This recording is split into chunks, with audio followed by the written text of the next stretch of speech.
Once-in-a-lifetime glory, plus the no small matter of an $18 million total prize pool is what awaits the 14 participants and a slice of history in this year's BMW Hong Kong Derby. In Hong Kong, there is a race that everybody wants to win. It has been an obsession for 146 years, with a rich history of producing champions. Vengeance of Rain is pulling out more. What a great 4-year-old. Vengeance of Rain runs away, wins by 2. This is about bragging rights, pride and satisfaction, the culmination of years of hard work. What a great season Ambitious Dragon's having, and there's Derby glory for Maxime Guyon and Tony Millard. Ambitious Dragon beats Extension. Emotions will run high. Designs on Rome and Abel Friend fighting it out. Designs on Rome with his head in front. He's edging away. And Designs on Rome wins the Derby by a length. Dreams will be realised. Rapid Dragon in front from Pakistan Star. The puzzle now complete. Rapid Dragon takes the Derby from Pakistan Star. Memories sealed for a lifetime. Ping High Star tearing away with the Derby. John Size produces a masterpiece with Ping High Star. The time has come to shine in the BMW Hong Kong Derby. A terrific lineup to this year's Derby, headed by Waikuku, the highest rated horse in the race. But we also have the first 4 from the Classic Mile and the Classic Cup, ready to do battle once more. A very warm welcome to our Hong Kong Derby special. I'm Andrew Jeune, joined by Graham Cunningham to sort out this interesting challenge, and a difficult challenge, I think. Or is it for the Derby on Sunday? Yeah, good to be here, Andrew. Well, the catchline is once-in-a-lifetime glory. Every horse and every owner of that horse gets one shot at this, and it is a complicated puzzle, but perhaps not quite that complicated. All right, well, let's have a look at the starter list and the all-important barrier draw as well for the 14 runners. Waikuku heads that list on a rating of 108. He came up, though, with barrier 14, widest gate of all. Dark Dream, barrier 8 for him. Zach Purton, 1 of 3 for Frankie Law in the race. Fiore, the Classic Marwood, came up with 12. Mission Tycoon, the Classic Cup winner from barrier 11. Kai Star, good draw for him, barrier 2. Red Warrior in 9, Enrichment for 5. Another one for John Size. Ho Ho Khan, barrier 10. James McDonald flying in to ride him. Tianchi Monstrous fought his way into the field. Craig Williams from 6. And Sunny Speed right down at the bottom there. Barrier 3 for him, though, for John Moore. Again, just a couple of starts under his belts. Graham, has the draw made that much difference, do you think, to what might be the end result? It always adds an extra layer of intrigue, but you've got to go to the data at times like this. Fei Fei and Ambitious Dragon both won from stall 14, Luga from 12, Designs on Rome from 10, Collection and Ping High Star from 9. So there's a very strong 10 towards the cream rising to the top in the Derby. And that cream comes here generally with a 3-figure rating as well. Ping High Star 103 last year. It's a good horse's race off level weights. Yeah, people get tied up in barrier numbers. Rating numbers are the most important metric here. Every one of the last 10 Derby winners has been rated 100 or more. I think it's 14 from the last 15. Surprises are unusual in the Hong Kong Derby. Shocks are rare. So I think we can concentrate on a small core of horses with those 3-figure ratings. All right, well, we'll start with Waikuku. Of course, comes into the race as the highest rated horse in the race, but with a minor scare on the weekend. Let's hear from the trainer, John Size. Well, John, 4 horses in the Derby. Let's start off with Waikuku. We've got a press release saying that he had an issue leading into this weekend. Can you just explain what that issue was? Yeah, he had on Sunday morning he had a sore foot, and by the afternoon he seemed okay, and we've continued to make normal progress since then. So I think he'll be fine for the race. So it's nothing too serious then? I don't think so. I think he can gallop on it. How was his gallop this morning? Normal. It was just normal workout for him. There's nothing sort of special about it or different about it. It's just a normal work that he would usually do. Has his task become harder this morning by the barrier draw? Well, I think it depends on how it plays out. I mean, it could be worse or it could be better. It just depends on the setup of the race and how they run the race. So I'll look at it closely, and he's proven to be quite versatile in a race. He began from the outside last start very fast and then went back in the field. So, I mean, he's not a difficult horse to manoeuvre. So we'll just have to work around it. John Size, of course, already a 3-time Derby winner. Doesn't seem too perturbed about it. He's left 4, he was reshot, he's galloped. Everything looks all right for the weekend. I hope so. John had no hesitation in naming Waikuku as his number 1. And why wouldn't he? He's a nose away from being a flawless 5 out of 5. He represents a very different route into the Derby than most of the other main players. And when we picked him up last time, 1800-metre debut, drawn 12 of 12, giving plenty of weight away to some pretty good horses. And that surge down the outside was mighty, mighty impressive. In 3rd that day, stablemate Enrichment. In 4th, Sunny Speed. Good performances, but bear in mind, those 2 horses, Enrichment and Sunny Speed, were getting £9 and £15 from Waikuku. Very difficult to envisage them reversing the form. Very easy to envisage Waikuku going very close indeed. From barrier 14, though, tactics-wise, I assume they'll try and do a Ping High Star, basically, and drop in and just bring him late. I think so. They will hope that the pace is strong. That's no guarantee, but I don't think he's one-dimensional, this horse. And the cream does rise to the top in this race, and he, on ratings, is the cream. He got a really good gallop last time, which gave him the chance to show the full range of his abilities. The question now is, can the rest come up to his level or better? All right, well, the rest, in some extent, is headed by Frankie Law's team of 3. He's taken the first 2 legs of the Classic series already. Ed Sadler caught up with Frankie and his son, Locklaw. Great to have you here both. I'll start off with you, Frankie. Yes. What you've done over the last 18 months in your training career has been phenomenal, but take us back to the beginning. How did you first get into horse racing? I think I worked for the club for a long, long time, 38 years. You don't look that old, Frankie. Yes, I'm 53 now. How did it all start off with? Why did you want to work for the club and in racing in the first place? Yeah, I think I joined in the club in 1981. At that time, as apprentice jockeys, and then started riding for the race, and until 1995, I just because not too much support, so I need to change my post to be a trainer's assistant at that time, until now. You learned from the likes of John Size, John Moore, both different trainers, both hugely successful. What did you learn from those 2 trainers?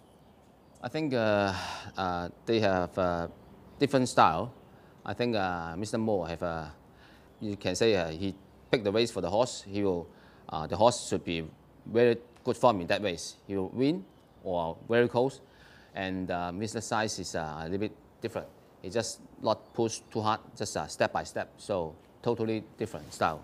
Have you tried to take bits and pieces of both trainers into your own training style? Yes. What sort of things have you tried to copy from them? I think I will copy a lot from Mr. Size, just step by step, and more easier, because I don't want some horse, if you push too hard, maybe 2 more one, maybe just not finish. And we look at what you've done now. Everyone's talking about how successful you've been in the last 18 months or so as a trainer. Last weekend you brought up your 100th winner. Do you have to pinch yourself sometimes just how well things have gone? Hard to say for me, because I have a good team. They all do a very good job, and the horse also, I need to say thank you for my stable owners. They give a lot of support. If you haven't got the good horse, the good team, you cannot get a good result. Speaking of the good team, you've got 3 horses heading into the Derby as live chances. Didn't have a runner in the Derby last year. How do you feel to go into the race with 3 solid hopes? Last season I haven't got any Derby winners, and this season I have 3. And I try my best and to see any luck for me, because you know the 3 horses, they all got a chance, and to see. Mission Tycoon's on their back looking for room. Furore's emerging. Dark Dream to the outside with Harmony Victory. Furore ranged up. Decaying Star, Super Rich, Mission Tycoon, Dark Dream and Harmony Victory. But Furore is roaring away with the Classic Mile. Is there much between the 3 of them? How do you compare them as horses, Frankie? For me, it's Riel, and then Dark Dream should be a bit better, because 2,000 for them is no problem. And the other horse may be still not 100%. Lock, for yourself, tell us about your involvement with your father's stable. I just started to working with him from last season, because my father just got his license from last season. Yeah. Have you always been interested in the horses and in racing? Not before, but just that. We all wonder what makes Frankie such a great trainer from the outside looking in. From your involvement, both at the stables, at home, everything, what can you tell us? Why is your dad so successful? I always said to the media, he's best dad in the world. Yeah, even everything. And why is he so good with the horses? I think it's his experience, because he spent too many years in this field. Experience helping a lot. We've spoken about the 3 Derby horses. We've got Frankie's pick. What's your pick? The first choice, can I say, from Mr. Size? But if you could run second or beat For him. myself, from our stable, I would say Ferrol. We wish you all the best. Thanks, Frankie and Locke, for taking the time to talk to us. Good luck on Derby Day. Thank you. It's been a whirlwind couple of seasons for Frankie. Record in the first year, a double on International Day now with the first 2 legs of the series in the bag already, and will create history, I think, if he wins all 3 legs with 3 different horses. Yeah, fantastic story. He had the sort of racing education money can't buy, assistant to John Moore and John Size, but by goodness, he's making the most of it. And his progress over the last 14, 15 months has been relentless. Yeah, well, his 3 horses have competed in the first 2 legs of the series and finished in the first 4 places on each occasion now. So we'll start off by looking back on the Classic Mile. All right, so we'll take it from the start, and what we've got ultimately here is Dark Dream drawing wide. I can highlight him here, and not being able to get in, I suppose, is the long story short. This is a classic example of how important the first 15 to 20 seconds of a race are. On the outside, we have Kai Star sliding across and getting a softish lead, but keep an eye on Dark Dream. He's like a rush hour driver trying to change lanes and completely unable to do so. Have a look at Sylvester de Souza's head. It's on a swivel for the next 4 or 5 seconds. He's desperately trying to get in, but it's a big race. No favours asked, none given. He doesn't get any favours. Dark Dream ends up with a major excuse for this performance. He had a torrid trip. By contrast, Kai Star and Mission Tycoon just behind him had nice soft trips, and Furore also had a pretty smooth run, and he compromised a few others, as we'll see right now. Yeah, as Kai Star got across Mission Tycoon this time, it doesn't happen in the Cup, but this is where the incident happens with Furore. Looking for room, he needed it, he got it, but he had to make it himself. Hugh Bowman fashioned a gap, shall we say, and in doing so, bang, bang, bang, bang, bang, 5 or 6 horses, and right on the end of the chain of dominoes, a Harmony Victory, Right of Picture, and Dark Dream. It's very difficult to win a Classic Mile with a trip like that. Cut to the chase, Furore quickens up really well. The impressive thing, yes, he harmed a few others' chances, but he ran home very quickly. 22.25 seconds, the hallmark of a very good horse. Mission Tycoon, though, was a little bit held up for a few strides there on the inside and went round at huge odds, and then did again next time out as well. So are we underestimating his chances? Can he fool us for a 3rd time? 204 to 1, I think, in the Classic Mile.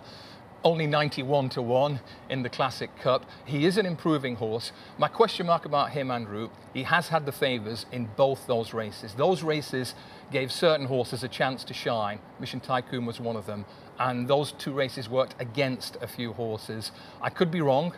I'm prepared to be wrong. I think he might be slightly flattered compared to some. But Furore did look like a class act there in the mile, didn't he? He did, and for the 2nd time in a row, when we come to the Classic Cup, he ran the fastest closing sectional. All right, we're going to have a look at that now. Let's take a look at the Classic Cup and how that unfolded as well.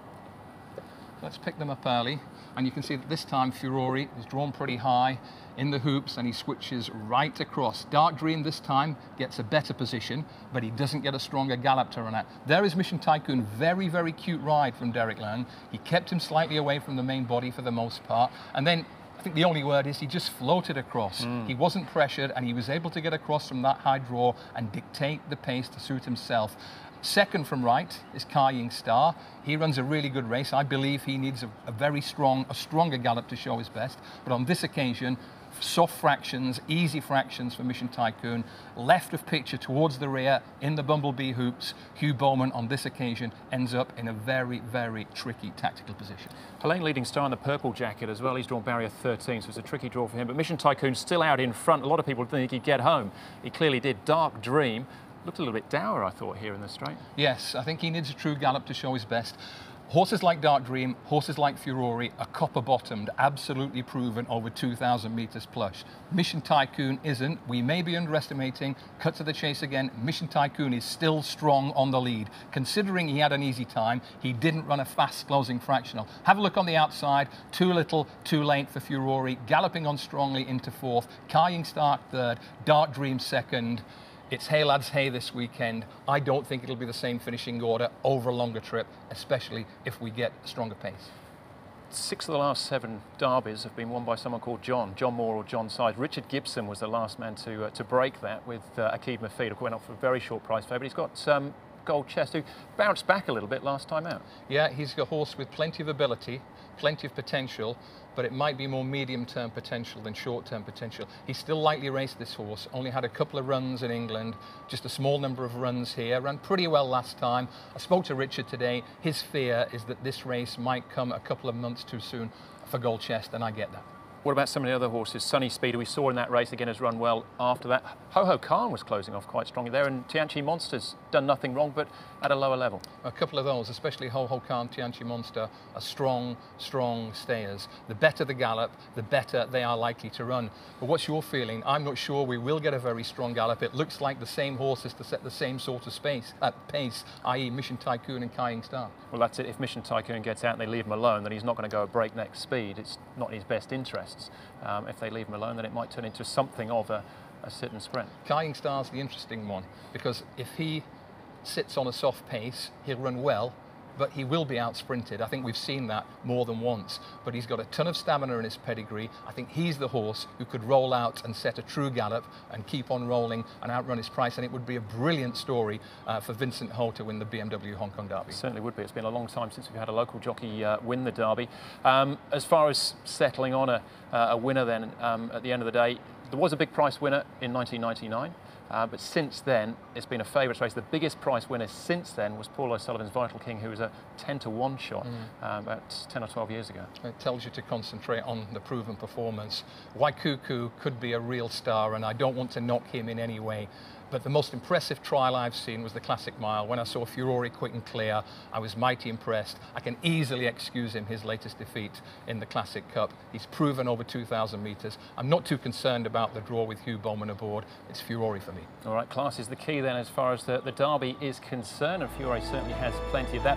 As far as the coverage is concerned this weekend, we'll kick off Trackside Live at 12:30. The first race is a great card on Sunday as well, is at 1 o'clock. Racing to Win, where we'll look at myself, Brett Davis and Paul Alley, the entire programme. That'll be available on the website from Saturday evening. HKJC as well for the live cast of the Derby, which is race number 8 on the programme. As the BMW Hong Kong Derby ambassador Donnie Yen once said, the force is with me and I am with the force. Hopefully it is with you as well on Sunday, Graham. Yeah, and if Yoda was here, I'm sure he'd say, a marvellous race it will be. I'm sure it will be. That's the show. Thanks for watching. Hopefully we can count on your company again through the media channels on Sunday, where the BMW Hong Kong champion will be crowned.